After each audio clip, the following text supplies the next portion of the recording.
নমস্কার বন্ধুরা, audio book by রমি চ্যানেলে আপনাদের সকলকেই অনেক স্বাগত। আমি রমি। আমি ধারাবাহিকভাবে পড়ছি ইন্দুবালা ভাতের হোটেল বইটি, যেটি কল্লোল লাহিড়ীর লেখা। আজ পড়ব এর 6ষ্ঠ পর্ব। আসুন তবে শুরু করি আজকের পর্ব। চন্দ্রপুলি। ধনঞ্জয় বাজার থেকে এনেছে গোটা 10 নারকেল, কিলোটা খোয়া ক্ষীর, চিনি। ছোট এলাচ আনতে ভুলে গেছে। যত বয়স বাড়ছে ধনঞ্জয়ের ভুল হচ্ছে তত। এই নিয়ে সকালে ইন্দুবালার সাথে কথা কাটাকাটি হয়েছে, ছোটখাটো ঝগড়াও। পুজো এলেই ইন্দুবালার মন ভালো থাকে না, কেমন যেন খিটখিটে হয়ে যায়। পই পই করে ধনঞ্জয় বলেছিল, মেয়ে ডাকছে এত করে, ঘুরে এসো ঘুরে এসো। ইন্দুবালার ছোট মেয়ে থাকে ব্যাঙ্গালোরে। এবছরেই তাদের সেখানের পাঠ উঠবে। জামাই এবার চলে যাবে ইউক্রেনে। মেয়ে তার ছেলে পুলে নিয়ে এসে উঠবে দিল্লি শ্বশুর বাড়িতে। তারপর সেখান থেকে সোজা আবার স্বামীর কাছে। তাই ওরা বারবার বলছিল একবার আসতে, একটু থেকে যেতে তাদের সংসারে। কিন্তু ইন্দুবালা ছেনু মিত্তির লেনের এই বাড়িটা ছেড়ে কোথাও কোনোদিন যাননি। তার যাওয়ার জায়গাও ছিল না। চিলেকোঠার ছাদ থেকে বাড়ির পেছনের বাগান, হোটেলের রান্নাঘর, খাওয়ার ঘর, রাস্তার উপরে কাশি মুদির দোকান, বড় জ্বর সকালে রেল লাইনের পাশের বাজার। ওইটুকুই ভৌগোলিক আলো ছায়ার মধ্যে ইন্দুবালা নিজেকে আষ্টে পেষ্টে বেঁধে রেখেছিলেন। কেন রেখেছিলেন? বাইরে যেতে ভয় করতো কি তার? মোটেই না। ফুরসত পেতেন না অন্য কোথাও যাওয়ার। প্রাপ্ত বয়স না হওয়ার পর্যন্ত ছেলে মেয়েদেরও কোথাও যেতে দেননি তিনি। আগলে রেখেছিলেন কঠিন কঠোর শাসনের মধ্যে। কারণ তিনি জানতেন এই মল্লিক বাড়ির রক্তটা খারাপ। একটু আলগা দিয়েছ কি সবাই মাস্টার রতনলাল মল্লিক তৈরি হবে। ইন্দুবালা তাই তাদের কবেকার খুলনার বাড়িতে বসা দাদুর টোলটাকে ওপরের ঘরে গড়ে তুলেছিলেন নিজের মতন করে। ছোট ছোট বাচ্চাগুলোকে নিয়ে এক পূব বাংলার বিধবা যখন হোটেল চালাচ্ছে, তখন তার বাড়ি থেকে ভেসে আসছে কচি গলায় পড়ার আওয়াজ। ছোট মেয়ে রোদ্দুরে দেয় বেগুনি রঙের শাড়ি। চেয়ে চেয়ে চুপ করে রই, তেপান্তরের পার বুঝি ওই। বড় ছেলে হ্যারিকেনের আলোয় পড়ছে সহজ পাঠ। মেজ ছেলে স্লেটে লিখছে অ আ ক খ। ছোট মেয়ে কাঁথায় শুয়ে ঘুমাচ্ছে অকাতরে। জাগলেই দাদারা কেউ না কেউ তাকে দুধ খাইয়ে দেবে। আর ইন্দুবালা তখন দুটো গনগনে উনুনের সামনে, কোনোটাতে ফুটছে সোনা মুগের ডাল, কোনোটাতে বা ভাত। বোনকে সামনে রেখে বেশ খানিকটা বড় করে তুলেছিল তারা দাদারাই। তাই বোন মায়ের থেকেও দাদাদের ন্যাওটা ছিল বেশি, সেই ছোট্ট থেকেই। দাদারাও বোন বলতে অজ্ঞান। 3 জনের বড় হয়ে ওঠাটা একে অন্যকে অবলম্বন করেই। তার মাঝে খাড়া হয়ে বট গাছের মতন আছে যেন মা। ঝুড়ির স্বার্থে বট আর গাছের যেমন সম্পর্ক, ঠিক তেমনই সম্পর্ক ওর ছেলে মেয়েদের সাথে। মা আছে জানলে ওরা নিশ্চিন্ত হতো। আর ইন্দুবালা নিশ্চিন্ত হতেন ওদের সারাক্ষণ চোখের সামনে দেখে। খুব যে হুজ্জতি ওরা করতো তেমনটা নয়, সেই সময়ও তো ওরা পেত না। ছোট থেকেই ওরা জেনে এসেছে ওদের বাবা মা একজনই, আর তিনি হলেন ইন্দুবালা, যার আবার একটা হোটেলও আছে। সেই হোটেল না চললে ওদের ভাতও জুটবে না। কেমন করে যেন ফুসমন্তরের মতন কানে ঢুকিয়ে দিয়েছিলেন ইন্দুবালা এই সব কথা। তাই ছোট থেকেই ওদের চাহিদা ছিল খুব কম। মাঝে মাঝে নিজেরই অবাক হয়ে যেতেন ইন্দুবালা। ওরা যখন একটু একটু করে বড় হচ্ছিল, ওদের দেখে ইন্দুবালার নিজের ছোটবেলার কথা মনে পড়ত। নিজেও তো ভাইকে একদিকে দিদি আর একদিকে মায়ের মতন করে বড় করে তুলেছিলেন। তবুও যেটুকু স্নেহ পরশ শীতের হিমের মতন তাদের গায়ে লেগে থাকতো, এই বাচ্চাগুলোর কপালে তা জোটেনি। সেই স্নেহ কমলতা ইন্দুবালা নিজের শরীরের অন্তঃপুরে লুকিয়ে রেখেছিলেন। কখনো কোনো দুর্বলতার মুহূর্তেও তিনি প্রকাশ করতে দেননি। ইন্দুবালাকে কোনো দিন কাঁদতে দেখেনি তার ছেলে মেয়েরা। যেটা মুখ দিয়ে বলেছেন সেটাই করেছেন, যা চেয়েছেন সেটাই করতে পেরেছে ছেলে মেয়েদের জন্য। ছোট থেকে তাই বড় অনুশাসনে মানুষ হয়েছে তার ছেলেমেয়েরা। পান থেকে চুন খোসার জো ছিল না। নিয়মিত স্কুলে গিয়ে খোঁজ খবর নিতেন ইন্দুবালা। বাড়িতে রেখেছিলেন পড়ানোর জন্য মাস্টার। ছেনুমিত্তির লেনে পূব দিকে যে স্কুলটা আছে সেটা নাকি সরকারি। ওখানে টাকা পয়সা তো লেগেই থাকে, আবার দুপুরের বেলা চারটি খেতেও দিত। তাই স্কুলের এক অঙ্কের স্যার মাঝে মাঝেই ইন্দুবালার হোটেলে ভাত খেতে আসতেন। ইন্দুবালা তার কাছ থেকে সব সময় নিয়ম নীতি শুনে স্কুল চলে গিয়েছেন নিজেই। দুই ছেলেকে সেই স্কুলে ভর্তি করিয়েছিলেন। ছেলেদের হাতে ধরে শিখিয়েছিলেন ঘরের কাজ, রান্না বান্না পর্যন্ত, কাপড় কাচা, বাসন মাজা। ধনঞ্জয়ের সহ্য হতো না এগুলো। ওই ছোট্ট ছেলে দুটোকে কি ঝাই ঘাটাবে মা তুমি?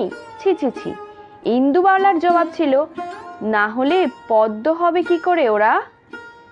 ইন্দুবালা ছেলে মেয়েদের সামনে যে কঠোর কঠিন অনুশাসন রেখেছিলেন, আমাদের বাঙালি ঘরে সেটা বড় একটা দেখা যায় না। কেন এমন কঠোর হয়েছিলেন ইন্দুবালা?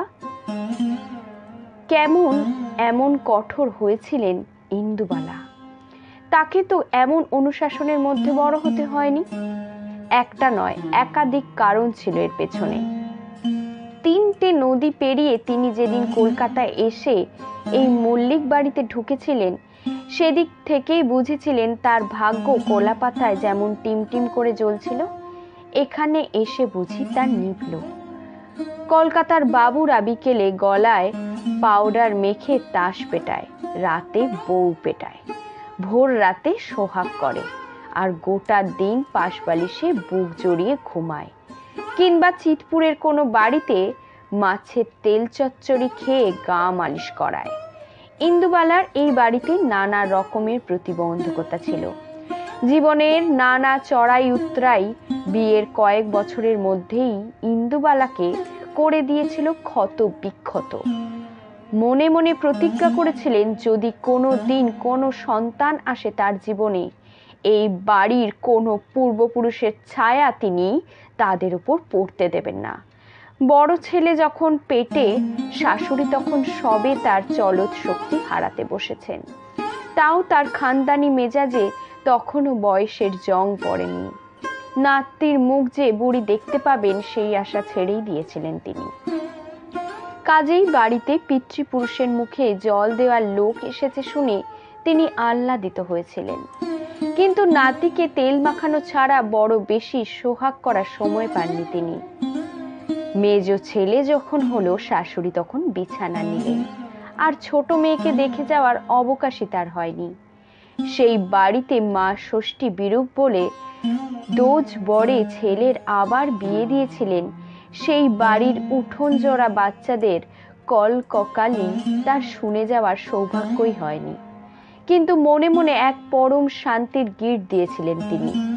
এক গোষ্ঠী ঘটির মাঝে এক বাঙাল মেয়ে নিয়ে আসার দূরদর্শিতার বাহবা দিতে দিতে বুড়ি চোখ বুঝেছিলেন। মাস্টার রতনলাল মল্লিক পরলোকে গিয়েছিল তার কিছুদিন পরেই। ইন্দুবালা নিজের হাতে মুখাগ্নি থেকে শুরু করে শ্রাদ্ধ শান্তি সব করেছিলেন। এমনকি এখনো পর্যন্ত প্রত্যেক মহালয়ায় বাড়িতে পুরোহিত ডেকে বাপের বাড়ি আর শ্বশুর বাড়ির লোকেদের জলের ব্যবস্থা করেন তিনি। নিজে দিতে পারেন না বলে পুরোহিতকে দিয়েই দেয়ান। ছেলে মেয়েদের সেই দিকে ঘেঁষতে দেন না একটুও, বড় হলেও না। এই নিয়ে তাদের অনেক প্রশ্ন ছিল। সব জবাব থেমে যেত ইন্দুবালা যখন বলতেন, আগে মরি, তারপর নিজেরা সব সামলিও। বড় হয়ে মল্লিক বাড়ির শেকড়ের উৎস সন্ধানে নিজেরা যখন আগ বাড়িয়ে গেছে, তখনই হোঁচট খেয়েছে বারে বারে।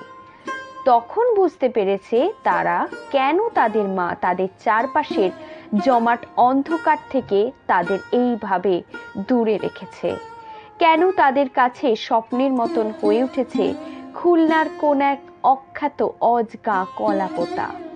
বাবার কাছ থেকে তারা না দেখা মামার বাড়ির গ্রামটাকেই যেন বেশি করেছেন। মাস্টার রতনলাল মল্লিক তাদের কাছে বাবা হিসেবে কাগজে কলমে পরিচয় ছাড়াই আর কিচ্ছু না। মাঝে মাঝে ঝোড়ো হাওয়ার মতন কোনো কোনো বদ দূত সম্পর্কের শ্বশুর শাশুড়ির আত্মীয়রা এসে সম্পত্তি বাগাতে চেষ্টা করেছে, ছেলে মেয়েদের উস্কিয়ে দিয়েছে। ইন্দুবালা নিজে এইসব ফাটল মেরামত করেছেন নিজের হাতে। এখানে এগুলো হয়তো বিস্তর বলা যেতে পারত, তাহলে আর 5টা ঘরের কুটকছালির মতোই হতো ব্যাপারটা। লাউয়ের খোসায় পোস্ত দিয়ে ভাজা স্বাদটা তো আর থাকতোই না, গরম ভাতও হয়ে যেত জীর্ণ। ছোট থেকে বাচ্চারা এই ছেলুমিত্তির লেনে ছেড়ে বেরোয়নি কোথাও খুব একটা। বাবা বাছা করে আদর করেনি তাদের কেউ, মামার বাড়ি থেকে আসেনি তাদের জন্য কোনো দিন পুজোর জামা, কিংবা বাবার দিকের কোনো কুটুম পয়লা বৈশাখে পাঠায়নি মিষ্টির হাড়ি। অথচ তারা জানতো খুলনা বলে একটা জায়গা আছে, কলাপোতা বলে একটা গ্রাম আছে, সেই গ্রামে একটা বড় বাড়ি আছে আর উঠান আছে। সেই বাড়িতে একটা তুলসী মঞ্চ আছে, কপোতাক্ষ নদীর পাড়ে আছে মায়ের স্কুল। একটা নতুন রাষ্ট্রের স্বপ্ন বুকে নিয়ে বাংলা ভাষার জন্য তাদের মামা দিদা সবাই শহীদ হয়েছে। তাদের মা শহীদ পরিবারেরই মেয়ে। আদর আহ্লাদে ইন্দু বাবা বড় করেননি ছেলে মেয়েদের ঠিকই, তাই বলে ভালোবাসা ছিল না বললে পাপ হবে। ইন্দুবালার ভালোবাসা সেই ছোট্ট থেকে ছেলেমেয়েরা বুঝে গিয়েছিল অন্য রকম ভাবে। তাদের জন্য বড় বড় বয়ামে, কাঁচের শিশিতে, অ্যালুমিনিয়ামের কৌটোয় ইন্দুবালা যত্ন করে কত কিছু যে খাবার করে রাখতেন। কোনোটাতে নাড়ু, কোনোটাতে মুড়ির মোয়া, চিড়ে ভাজা, কুচো নিমকি, গজা, আরো কত কি যে আজ তো নিজেও মনে করতে পারেন না তা। বড় ছেলে যেবার কলেজে পরীক্ষা দিল, সেবার নিজে গিয়ে কালীঘাটের মায়ের কাছে পুজো দিয়ে এসেছিলেন। বলে এসেছিলেন কোনো দিন নিজের জন্য তিনি কিচ্ছু চাননি, কিন্তু ওকে দাঁড়াবার জায়গাটুকু করে দিও মা, করে দিও। ছেলে কিন্তু ভালোভাবে পাশ করেছিল, শুধু তাই নয়, ভালো একটা কলেজে পড়তেও গিয়েছিল সে। ইন্দুবালা জানতেন একটাকে দাঁড় করালে আর বাকিগুলো ঝপঝপ করে দাঁড়িয়ে পড়বে। তাই হয়েও ছিল। বড় ছেলে প্রথম চাকরির মাইনেটা মাকে দিতে এলে ইন্দুবালা খুশি হয়েছিলেন মনে মনে, কিন্তু মুখে কিছু প্রকাশ করেননি। টাকা তো তিনি নেননি, বরং ছেলের বিয়ে দিয়ে আলাদা করে দিয়েছিলেন। বাকির দুটো কথা এলে ইন্দুবালা তাদের মুখের ওপর সোজা সাপটা বলে দিয়েছিলেন, নিজের পায়ে দাঁড়িয়ে এবার নিজের পথ দেখতে হবে। তার চারপাশে এক থেকে ভিড় বাড়ানো আর যাবে না, তিনি এগুলো বরদাস্তই করবেন না। বড় রুক্ষ মনে হয়েছিল সেদিন ইন্দুবালাকে, তাই না?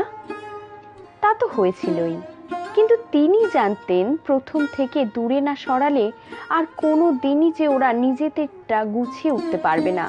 নিজের সংসারই হবে না ওদের, মাথা গোজার জায়গাও হবে না। আস্তে আস্তে ফাঁকা হয়ে গেল ইন্দুবালা। জীবনটা তো তারও অনেকদিন আগেই ফাঁকা হয়ে গেছিল। ধনঞ্জয় সাপ সাপান্তর করলো, কেমন মা তুমি, ছেলে মেয়েদের দূর করে দিলে। মরার সময় জল পাবে না, দেখে নিও, কেউ জল দেবে না।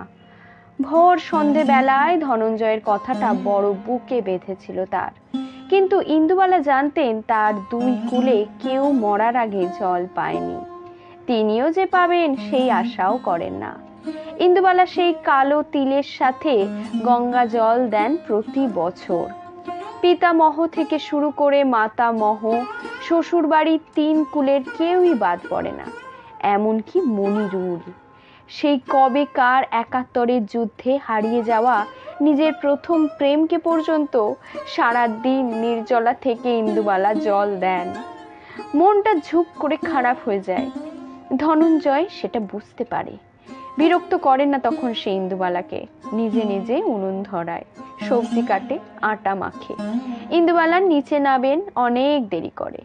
মহালয়ায় ইন্দুবালার হোটেলের মেনু সাদা তিলের বড়া, নারকেলের ডাল, কুচো মাছের চচ্চড়ি আর চালতার চাটনি। মেসের ছেলে মেয়েগুলো হাপুস হুপুস করে খেয়ে আঙুল চাটতে চাটতে শুতে যায়। চাঁদপানা মুখগুলো আবার কয়েকদিন দেখতে পাবেন না ইন্দুবালা। কেউ জড়িয়ে ধরে, কেউ চুমু খায়, কেউ আবার সেলফি তোলে। দিদাকে তারা নাকি খুব মিস করবে। ভালো থেকো তুমি, আর পুজোয় একদম ভালো ভালো রান্না করো না কিন্তু, বলে দিলাম, তাহলে এই ধনাদাই কিন্তু সব খাবে। কত কি সব কলবল করতে করতে বেরিয়ে যায় ছেলে মেয়েগুলো।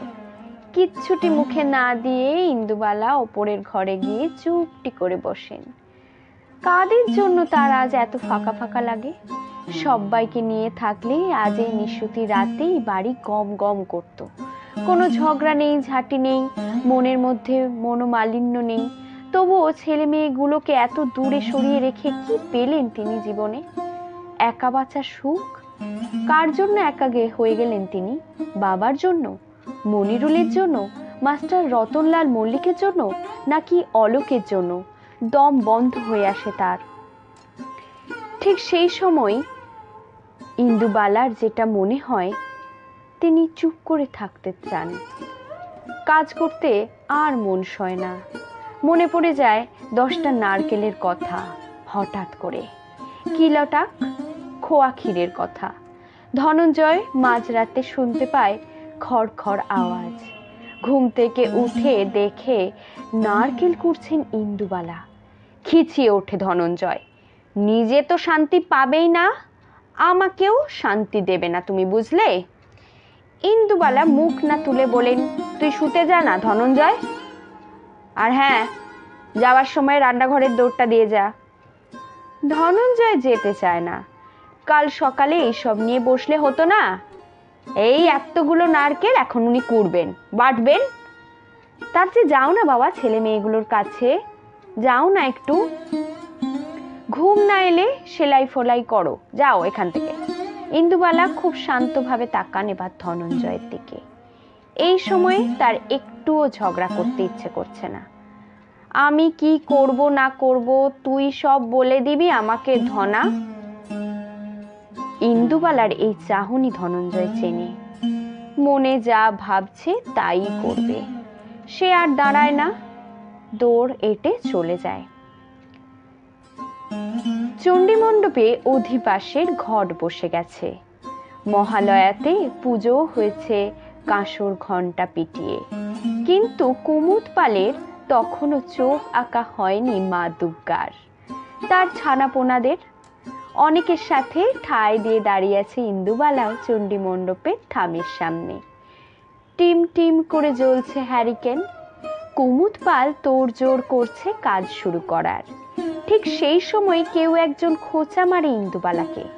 সে বিরক্ত হয়, পেছন ফিরে দেখে অতসী, স্কুলে একই ক্লাসে পড়ে। তারই দিকে তাকিয়ে মুখে বলে না, অতসী অমন খোঁচাচ্ছিস কেন?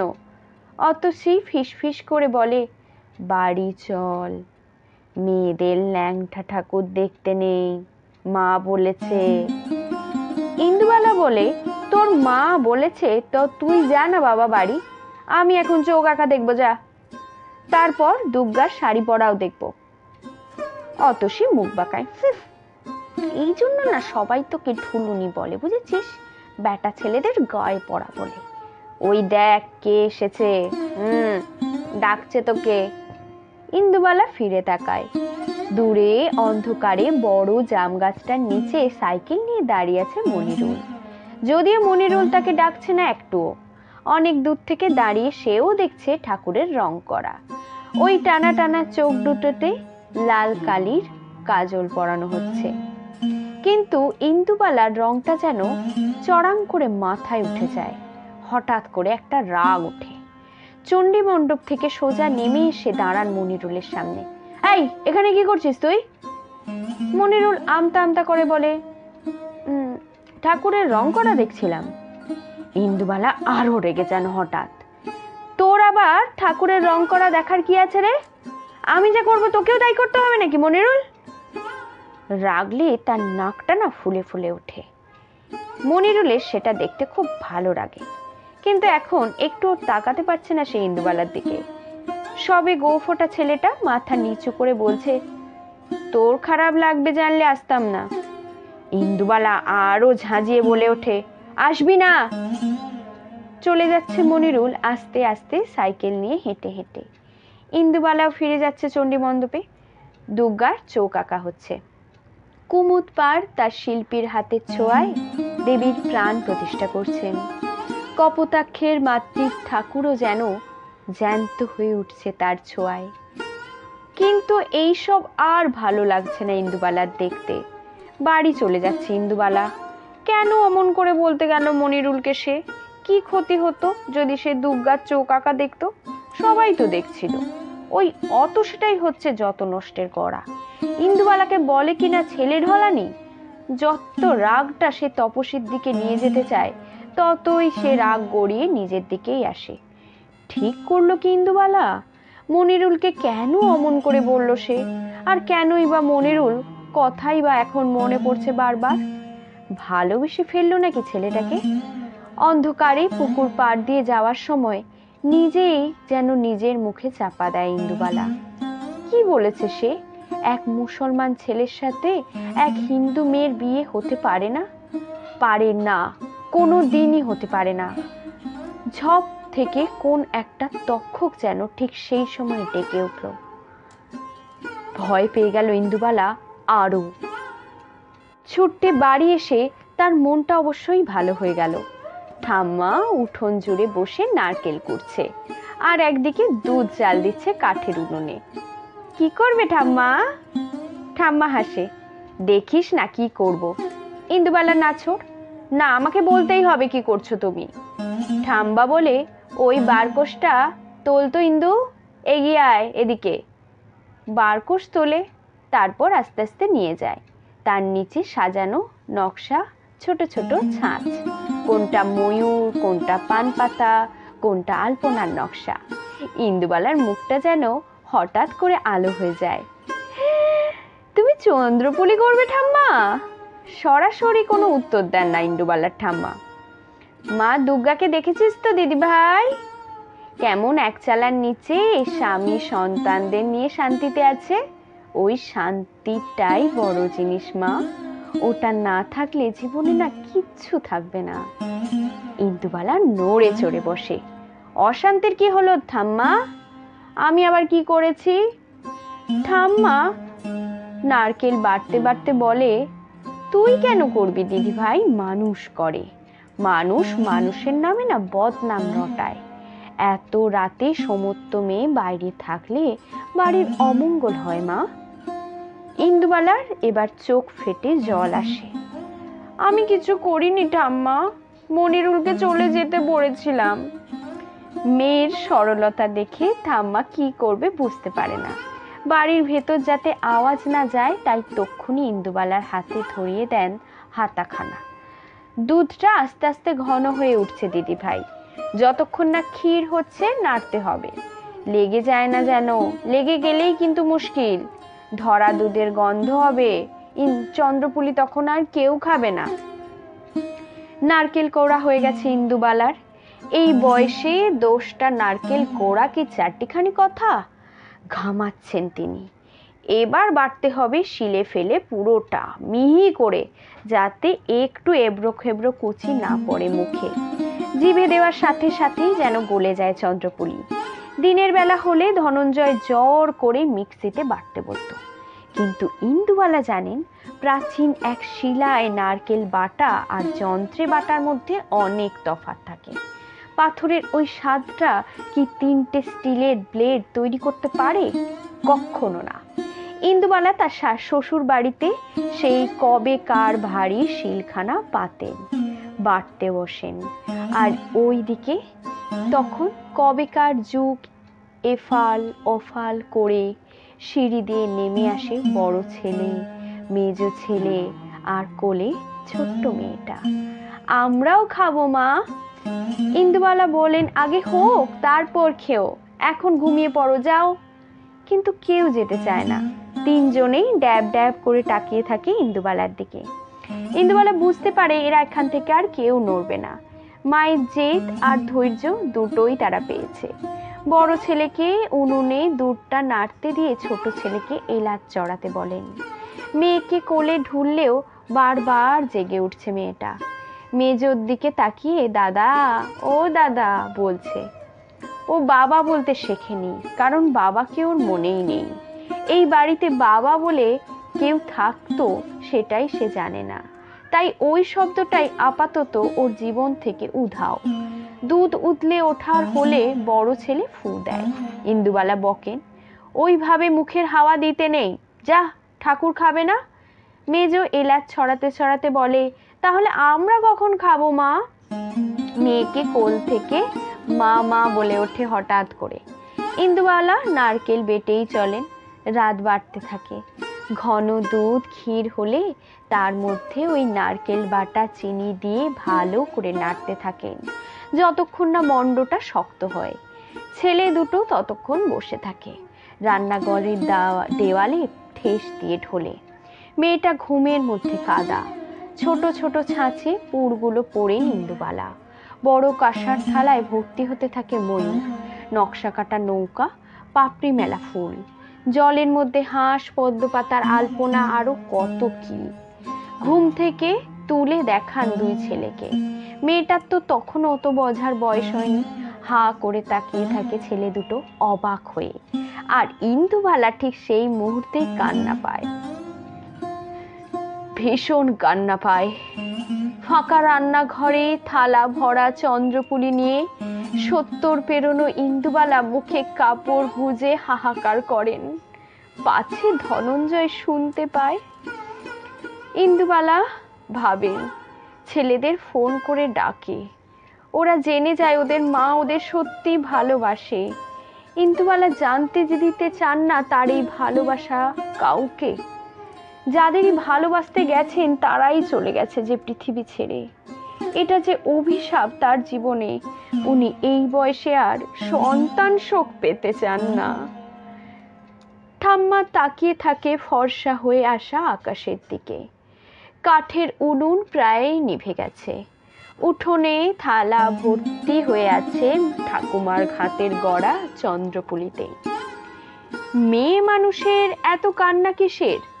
বুকে পাথর না বসাতে পারলে মেয়ে মানুষ হয়েছিস কিসের জন্য তুই?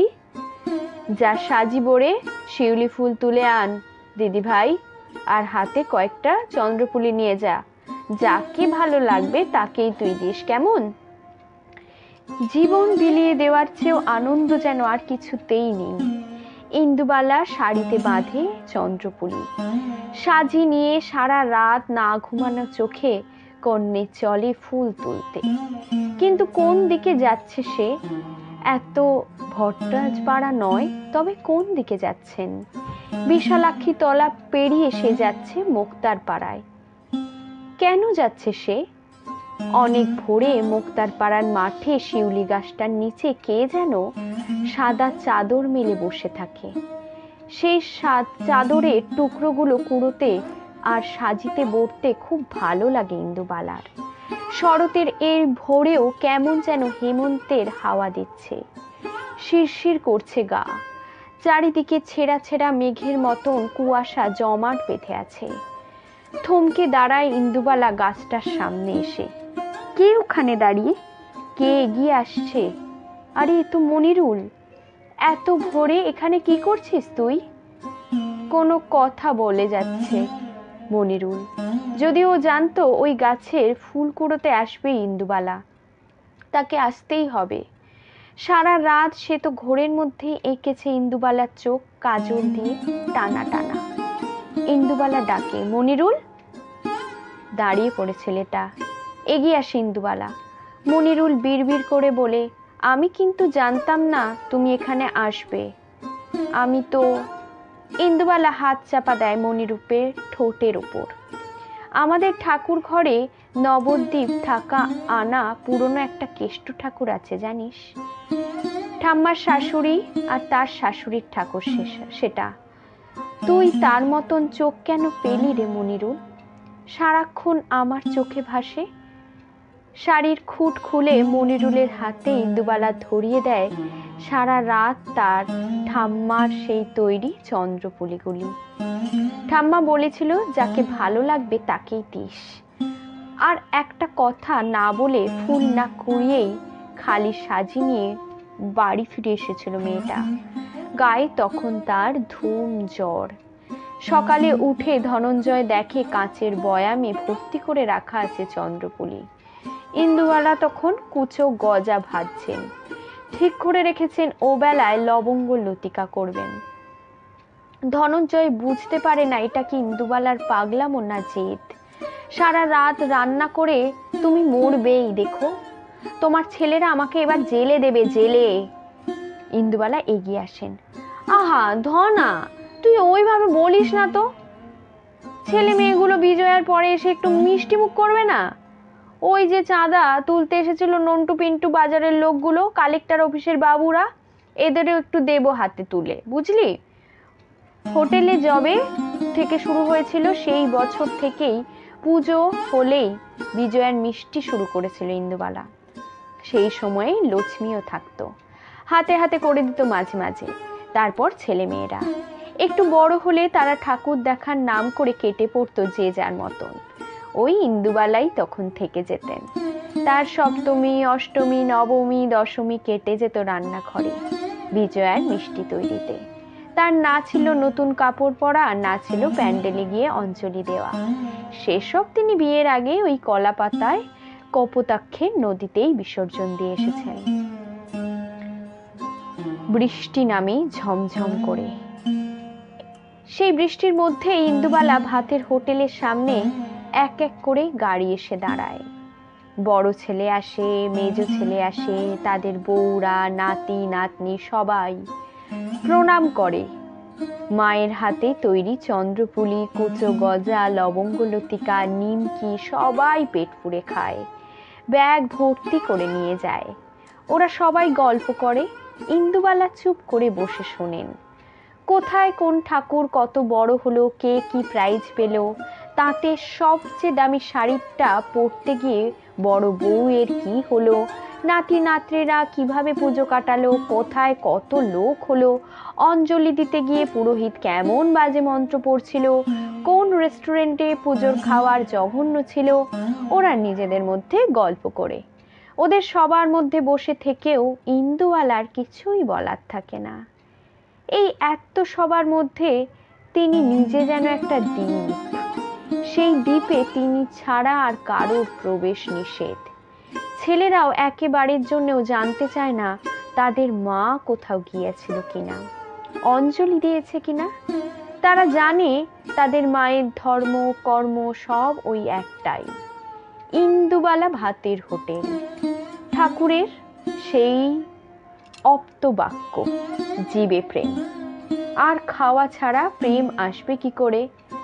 অনেক রাতে শুতে এসে প্রতি বছরের মতন এই বছরেও ইন্দুবালা তার হিসেবের খাতা টেনে নেন। একটা সাদা পাতায় লাল কালিতে লেখেন শুভ বিজয়া। সেটা যে কাকে লেখেন, কেন লেখেন, আজ পর্যন্ত কেউ তা জানে না। শেষ হলো ইন্দুবালা ভাতের হোটেলের ষষ্ঠ পর্ব। খুব তাড়াতাড়ি আসছি পরের পর্বটি নিয়ে। আজ তবে চলি, টাটা।